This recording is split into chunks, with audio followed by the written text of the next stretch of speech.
Il y a un an, on faisait le calcul, c'est clair qu'on sentait qu'il y aurait de toute façon des mauvaises annonces en perspective. Ici, vous avez une équipe, vous êtes soudés, et je pense que la mobilisation est essentielle. Donc, je vais pas tourner autour du pot. Nous, le sens de ma présence et des camarades du NPA ici, c'est d'abord, même si ça ne suffit pas d'apporter notre solidarité totale, les deux pieds, les deux mains à toutes vos revendications et tout votre combat. Je pense que la production ici, elle peut continuer et qu'il doit y avoir zéro licenciement. Et ce qui est vrai pour vous, c'est vrai aussi pour les intérimaires, on en parlait aussi, parce que dans les licenciements qu'il y a des licenciés dont on parle rarement, c'est les intérimaires. Ça, c'est la première chose. La deuxième chose, c'est sur la façon d'obtenir, parce que c'est le sens de la présence. Nous, on est des militants, on n'a pas le bras long dans les institutions, ça se saurait de toute façon. Donc, on n'a pas le bras long au niveau des institutions. Par contre, militer, on sait le faire. Et on pense que des mobilisations, elles peuvent être victorieuses.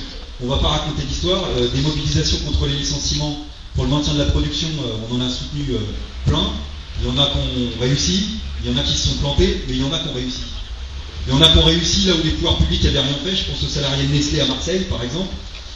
Les salariés de Malora, les salariés d'IP Marty à Montbéliard, ces salariés-là en se mobilisant parce qu'ils ont réussi à faire sortir le conflit hors de l'entreprise, parce qu'ils ont eu le soutien d'une partie de la population, parce que pour telle ou telle raison, à un moment donné, il y a eu plusieurs boîtes qui sont rentrées dans le conflit, ne serait-ce qu'à l'échelle locale, ils ont réussi à faire avancer les pouvoirs publics à grand coup de pied dans le cul, parce que de toute façon, il y a comme ça que ça marche, et puis à faire en sorte que les pouvoirs publics, pour une fois, ne soient pas que du côté des actionnaires, parce qu'en général, c'est d'abord du côté des actionnaires qui sont, mais aussi du côté des salariés.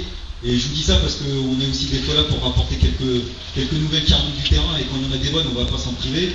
Les salariés de Nestlé, moi je les avais vus occuper l'usine, et quand vous allez dans une usine et que les bécanes elles ne tournent plus parce que l'usine elle est occupée, et que vous y retournez quelques semaines après avec un conflit, vous savez comme moi, où il y a des hauts et il y a des bas, et des moments on y croit un peu plus que d'autres, parce qu'il y a des moments plus ou moins difficiles, c'est comme ça, c'est la vie de tout conflit social, et que vous retournez quelques semaines et quelques mois plus tard, et que vous entendez que les bécanes elles ont redémarré, je vais vous dire que pour l'orgueil, pour le moral et pour la fierté et la dignité, putain, c'est une sacrée leçon de choses. Donc on raconte pas d'histoire, les mobilisations, elles peuvent échouer, elles peuvent marcher. Mais de toute façon, nous, c'est la seule méthode qu'on connaît.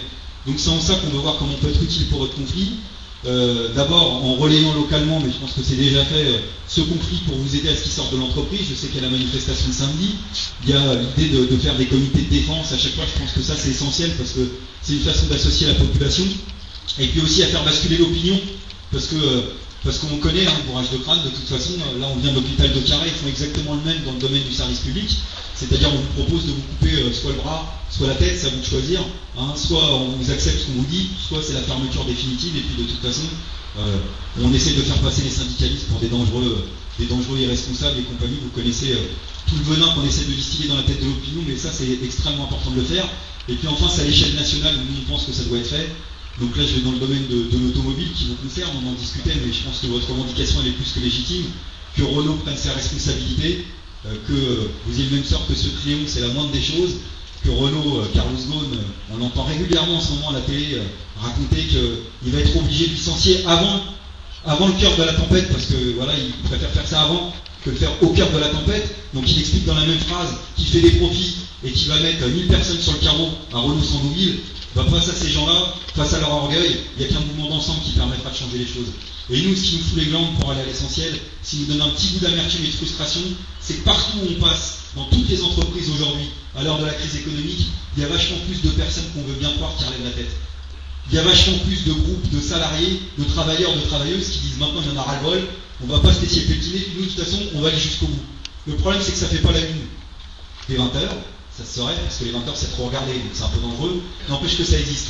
Et notre frustration à nous, c'est que putain on se dit, toutes ces personnes qu'on voit, les unes derrière les autres, chacun dans son coin, qu'est-ce que ça donnerait le jour où on les retrouverait au même endroit, à la même heure. Sur l'occasion de montrer que le public, privé et que tous les salariés licenciés faudrait s'y mettre tous ensemble. Et puis rappeler que l'industrie automobile elle tourne à l'envers. Voilà, parce qu'aujourd'hui, de toute façon, il y a quelques grands groupes qui se portent pas si mal et qu'on donne tout pour les actionnaires. Et là, on vient d'apprendre par la presse économique, donc on va les croire pour une fois, que les plans de sauvegarde pour l'automobile, ils prévoient déjà qu'il y a la moitié qui reviennent aux actionnaires sous forme de dividendes, et puis le restant, ce sera pour je sais pas quoi. Donc de toute façon, on n'est pas dupes. Donc nous, le seul message, et je termine là-dessus, c'est dire que nous, depuis des années maintenant, on milite pour une loi qui interdirait les licenciements. Voilà, qui interdirait purement et simplement les licenciements, qui permettrait au pouvoir public d'aller récupérer les subventions publiques qu'on a données à tous les groupes qui viennent s'installer, à qui on déroule toujours un grand tapis rouge quand ils viennent s'installer, et à qui on réclame jamais rien quand ils se barrent. C'est vrai pour des Italiens, c'est vrai pour des Français, c'est vrai pour tous ceux que vous connaissez. Aujourd'hui, la justice quand elle va saisir, quand elle a des embrouilles avec des militants anti-OGM par exemple, elle va saisir des comptes en banque, elle va saisir des appartements, elle envoie des huissiers pour les chômeurs, pour saisir les maisons, les apparts, les voitures et compagnie. Donc si la justice elle est capable pour faire des militants anti-OGM et pour des chômeurs, on pense que la justice elle devrait être capable de le faire pour des actionnaires dont on sait exactement où se trouve leur compte en banque. C'est pour ça qu'on se vote depuis des années, pour que les salariés ne payent pas la facture de tout ça, et pour qu'on obtienne ça dans le cadre des mobilisations sociales dont on aura bien besoin. Vous avez vu qu'aujourd'hui, le gouvernement a annoncé qu'il reculait sur sa réforme de l'éducation vis-à-vis des secondes, ce qui prouve qu'en fait, ils ont beau jouer les gros durs à la télévision en pensant qu'ils sont imbattables, ils flippent. Et la chose dont ils flippent, c'est qu'ils savent une putain de mobilisation sociale. Parce qu'ils regardent ce qui se passe en Grèce, et eux, ils ont bien compris qu'en Grèce, c'était pas qu'un complot de petits casseurs, c'était une révolte de la jeunesse, avec en plus des salariés qui avaient fait dans l'état général.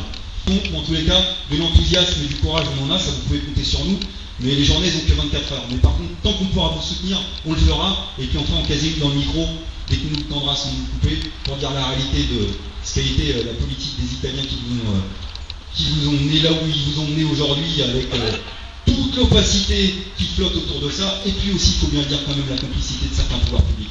Ça aussi, vous pouvez compter sur nous pour caser un mot dans le micro. Donc plein de courage pour votre mobilisation.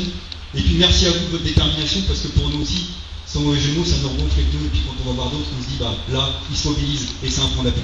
Donc plein de courage à vous, et lâchez pas, et à très bientôt.